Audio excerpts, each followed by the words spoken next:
When it comes to family violence, is a serious topic.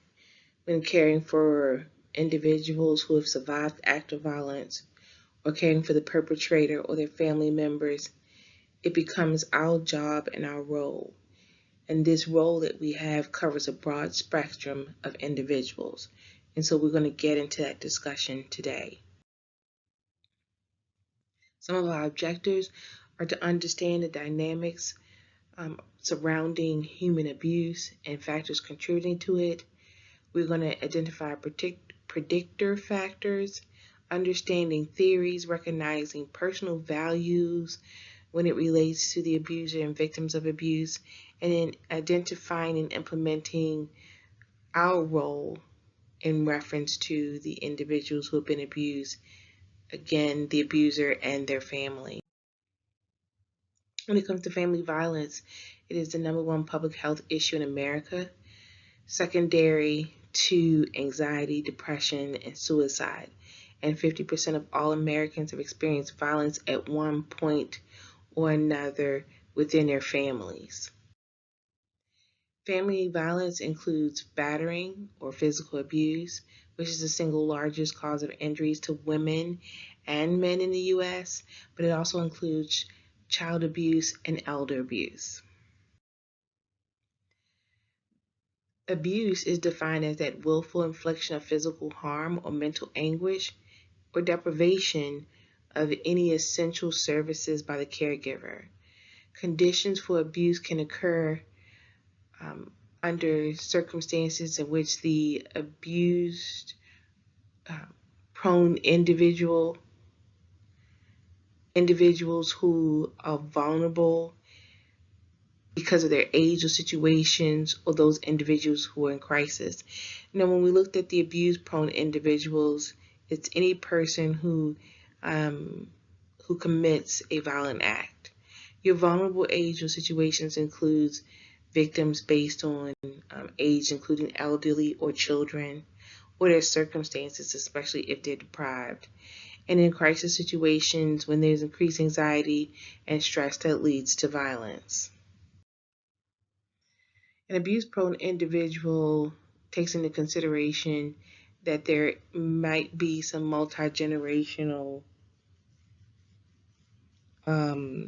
evidence of previous abuse. So either that individual is frequently abused themselves, there's a family history, and then there's a predisposition due to lack of self-esteem, lack of satisfaction with life, and lack of the ability to assume the adult role. Deficiencies in patterns of abuse can be related to how the family functions. If there is a lack of role modeling, a lack of knowledge of what a healthy relationship is, if the abuser considers their needs to be more important than anyone else, there's no way to make sure, or that individual is not really getting their needs met, and if they have issues with being social and therefore they isolate, then these individuals, you can see a pattern in individuals who may be titled as an abuser. When it comes to child abuse, most children who abuse their parents use drug or alcohol. Their step-parents project hostility towards their child, and therefore it results in abuse. More so than likely, and in addition to child abuse happening in the home, it can also be by a friend of the parent. Elder abuse involves caregivers who are troubled individuals. It could be a caregiver who's unstable because they have antisocial behavior, or a caregiver who is highly dependent upon. Men who batter are often characterized as being very strict disciplinarians and use physical punishment. They use acting out physically to help them feel as though they have a sense of control or power. But in addition, there can be some extreme pathological jealousy. So there might be a refusal to let the wife work, want to follow them wherever they go, accuse them of infidelity, and control the family finances. Men who batter sometimes have an underlying disorder that includes borderline and antisocial personality. They may have a history of abuse as a child, and alcohol as well might play a role. When the alcohol stops, though, sometimes the abuse continues. There is a cycle when it comes to abuse. So, in essence, the child grows up in a family that doesn't have no love, affection, and security. Their sense of being valued and cared never develops. They have a need for love and security, and that need and love and security is not fulfilled. And so they seek this need from someone else. When these needs aren't met, there's a feeling of rejection and anger, and as a result, rage and helplessness, along with poor impulse control, leads to that anger being projected onto a vulnerable person.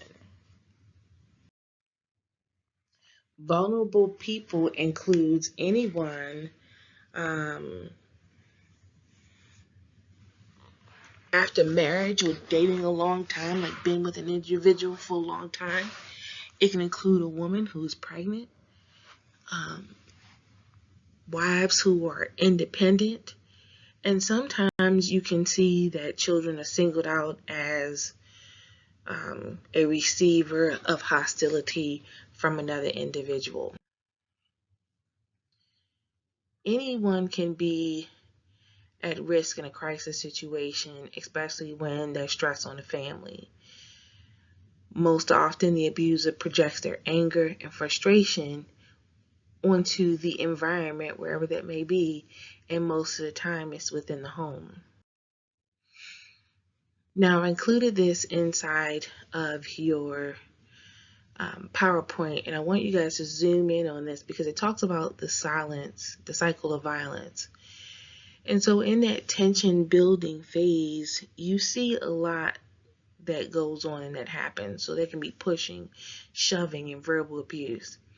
In the battering stage, that tension begins to build up to the point that the individual is unable to control how destructive they are with their words or their actions or their thoughts. And then when it becomes physical, especially with their actions, then it results in severe injuries.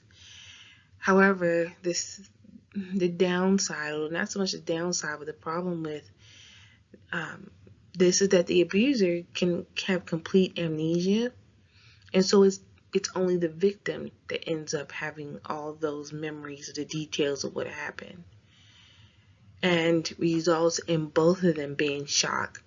The victim is usually in shock because they didn't expect it or it came out of nowhere, and for the abuser, they have amnesia, so they're shocked that they could have done something, especially because they can't believe that they've done it because they have no memory of it.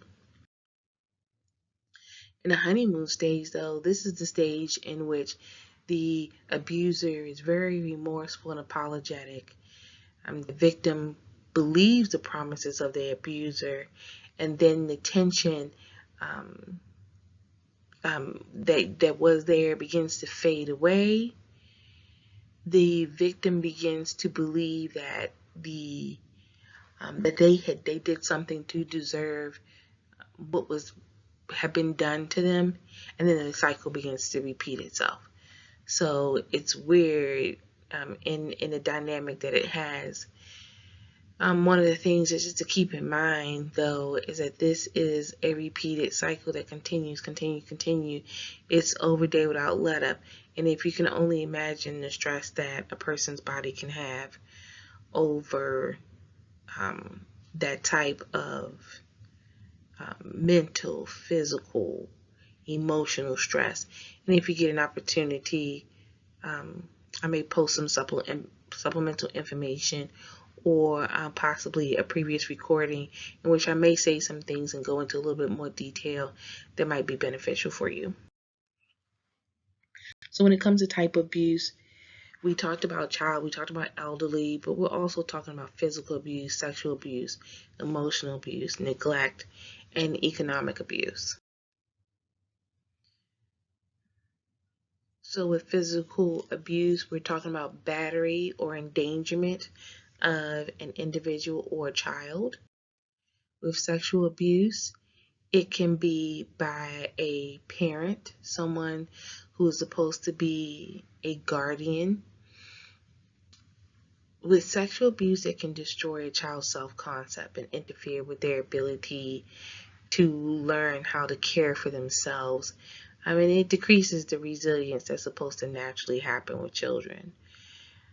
And as a result, especially with children, they don't have that positive caring about themselves or others that they should have as part of their normal development.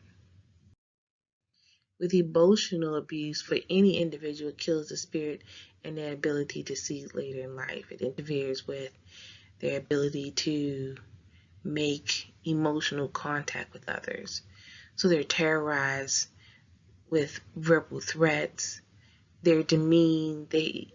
There's hate and hostility towards the victim. It ignores their needs and withholds that warmth and affection. So it is definitely not a nurturing environment for the individual that's receiving that anger and aggression, or is on the receiving end of that violence. So, and on that last slide, I was talking about, how difficult it is for the person on the receiving end of violence. So when we're moving past the physical abuse, now we're looking at the psychological effects of abuse. We talked about it before, and I mentioned it slightly, that with physical abuse, it's episodic. With psychological abuse, it happens more frequently. It's unrelenting. And so it can damage someone's self-esteem, and as a result, ends in a psychiatric or physical disorder. There are different forms in which a spouse can exert power and control in that intimate partner violence. It's this relationship. It's just, and basically that's it. And we'll talk about that when we get to the next slide. So in this next slide, we talk a lot about it, zoom in on it. You guys need to know this information, so review it. But when it talks about ways in which a spouse or an individual can use power and control, they use it to be intimidating. They use it as a form of emotional abuse. Use it to isolate someone, to minimize and deny, or to blame. Sometimes they can use children. They can use their male privileges, using economic abuse, and using coercion and threats. And make sure you review all those to get a good understanding, because I know that it may be difficult right now, or you might not see as much of it when you're being evaluated on your exams, but come HESI, you're going to get a lot of information about IPV, and you need to know what that is. With neglect, it can be physical neglect, it can be developmental neglect, educational neglect, or adolescent neglect. With economic abuse, it's when an individual uses another person's resources without their permission. Or it can be another example can be when a family member who is a caregiver depletes an elderly person's resources. Or it could be an abusive husband who squanders his wife's income. So, assessing the nurse's feelings. Sometimes as nurses, we have this rescue fantasy that we have for the victim. We want to save them. We want to help them. Or it's possible that we can have anger and outrage toward the person who did the abusing. And as a result, it may lead to us ignoring their needs, or the need to have the abuser's support and treatment plan. And we just have to engage in self-awareness to make sure that we're not allowing these fantasies or this anger and outrage to prevent us from giving both the abuser and the victim the treatment that they need. When interviewing the abuser, we got to remember that we need to stay calm and have a relaxed attitude, be non-threatening. When it comes to child and elderly abuse, we have an obligation, even if our gut just thinks it, that we have to report that to Child or Adult Protective Services. And we need to help the family members understand it's not a punishment. We're here to help the family and the abuser and make sure that we're providing safety for the person who's actually the victim.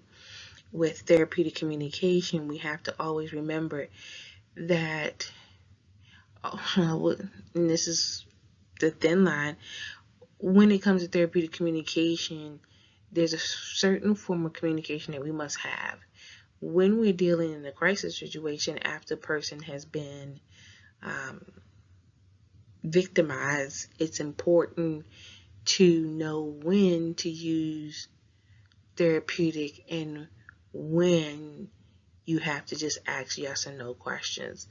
But in this point, when you're interviewing the abuser,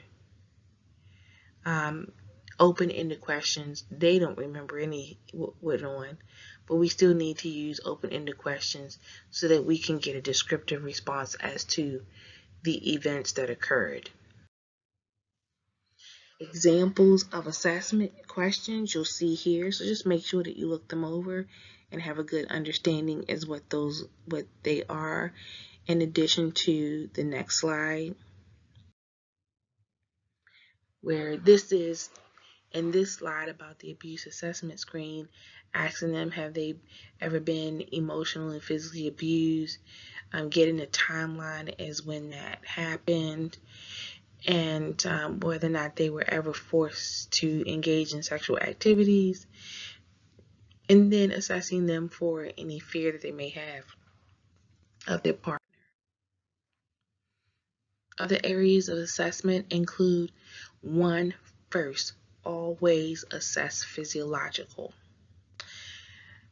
When it comes to any type of assessment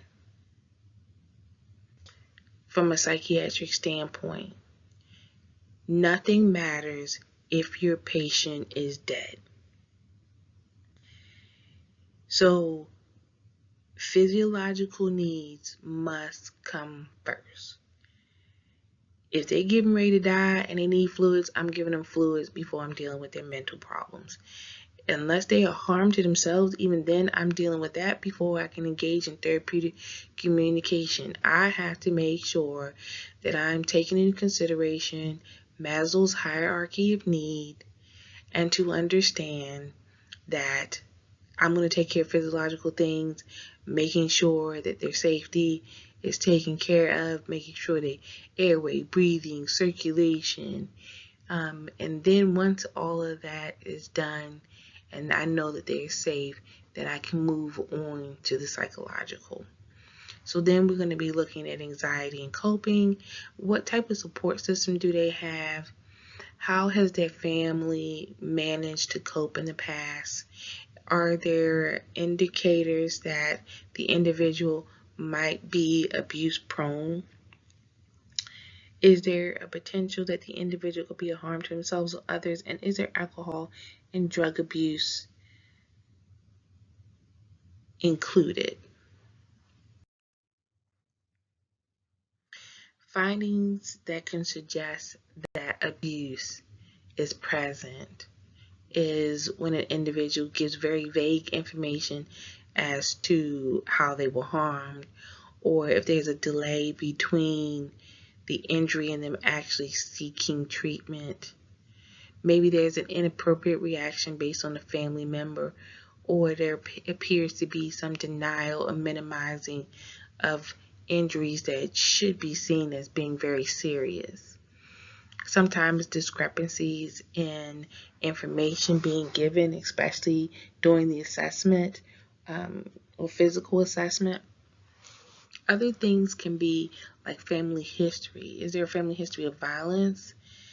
Maybe there was physical punishment of children. Maybe the child expresses that they might be fearful of their parents, or maybe the father and mother demands a form of unquestionable obedience. And again, at the core can also be alcohol and drug abuse. Other findings suggesting abuse have listed in here. Just review over these different areas that can suggest the potential of abuse. So now we have an obligation. What do we do as nurses when we have somebody who's been abused? So when we're caring for someone who's been abused, we need to make sure that we're looking at a teaching plan for them. One of the most important aspects of primary prevention includes health teaching. So we don't have to teach them ways in which they can cope. We have to teach them what should be the normal growth and development pattern of a child. That if they're not meeting that growth and development, we need to be checking out why. A lot of the times a child who has been abused is evident by a delay in their growth and development. Looking at the roles of each family members, what's the role modeling? How is the support? And then looking at the attitude of new parents. Lastly, we need to make sure that we're considering creating a therapeutic environment. So the end goal, as we said before, our goal is not to punish. Our goal is really to get everyone help. And so the goal is, again, trying to keep families together. So all interventions are going to be directed at not only stabilizing the home, but making sure that the home is violent free, and then providing them that education and support for their growth, for their development of their self-esteem, and for increasing the quality of life. And so services such as social services, public health nurses for home visits, and family therapy is going to be really important to maintaining a therapeutic environment. And this is the end of our lecture. If you have any questions, please post them in the discussion board, and I'll be happy to answer them. Until the next lecture, have a good day.